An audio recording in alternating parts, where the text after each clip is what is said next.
Hello and welcome back to another episode of Get Into Flow. I'm Sabrina Del Duca, your confidence coach, and today we're diving into a topic that holds so many of us back: perfectionism. If you've ever found yourself getting stuck in the need to get everything just right before taking action, this episode is for you. We're going to break down exactly what perfectionism is, how it shows up in your life, and I'm going to give you 3 practical steps to start breaking free from it today. So let's get into it.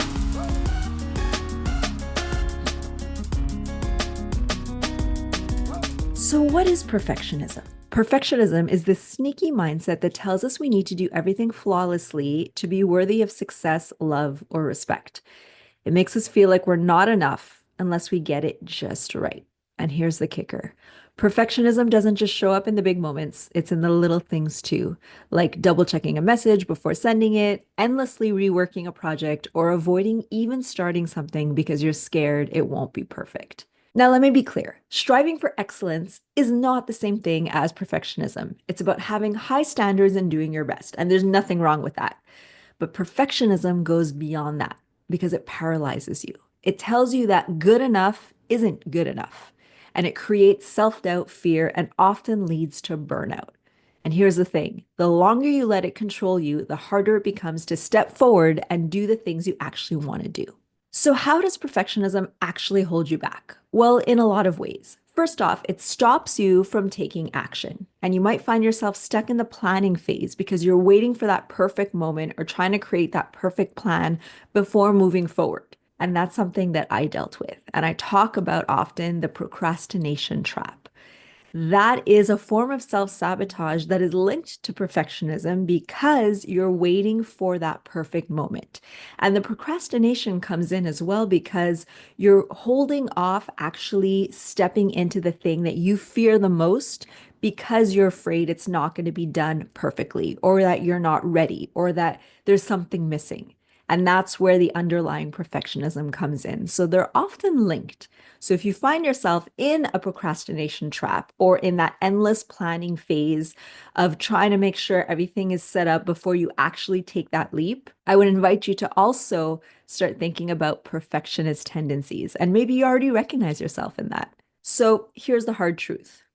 Waiting for perfection is a trap because by the time you feel ready, the opportunity could have passed. Or maybe you've wasted time overthinking instead of actually doing.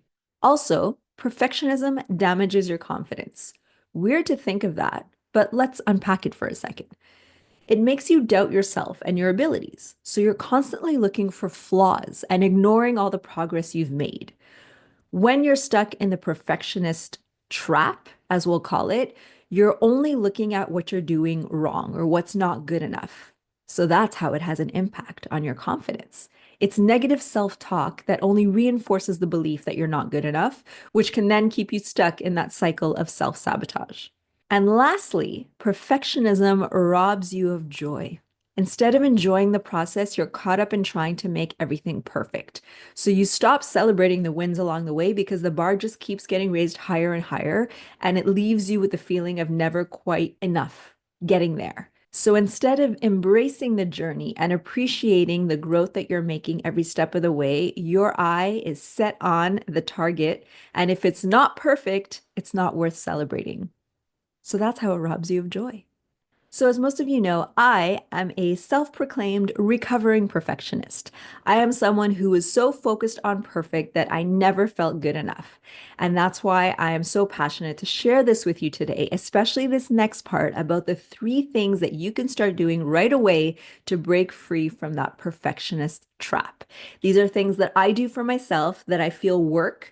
They work fast, but like anything, change takes time. So you need to repeat them, practice them, do them consistently to really see along the way how you can let that perfectionism go and lean into that progress. And that's actually number 1. Reframe perfect as progress. Perfectionism often comes from a place of thinking you need to be perfect to be valuable. But I want you to start focusing on progress instead. Let go of that perfection of, did I do this perfectly? And instead ask yourself, what can I learn from this? When you shift your focus to progress, it actually frees you from the pressure of being flawless and it opens you up to growth and learning. So, this is something that I personally practice in my dance class.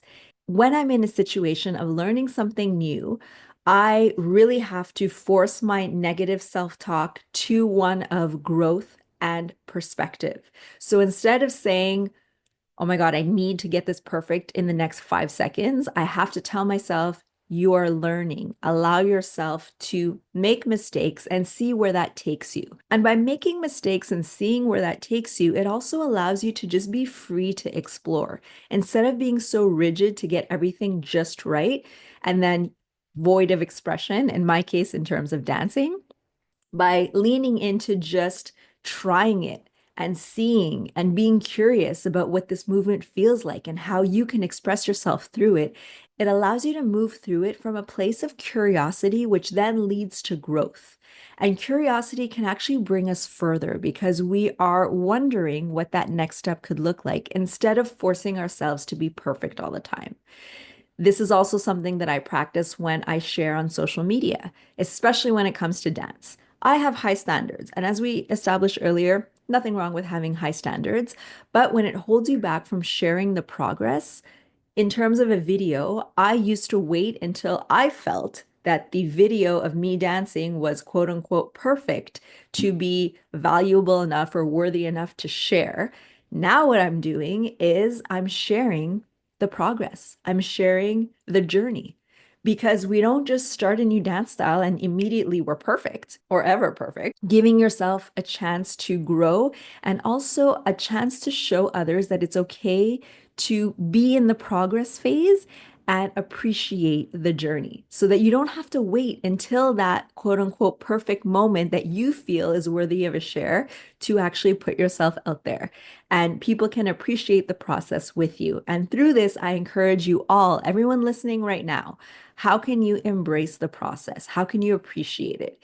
Is it just celebrating those small wins along the way? Or is it really doing something like I did and sharing a video or a post of yourself in the action, in the process, and not waiting for you to have practiced it 85 million times and really feel comfortable with it to then put it out there? All right. Number two, the second thing that you can choose to do to help yourself break free of perfectionism is actually a pretty big one. It's called the 80% rule.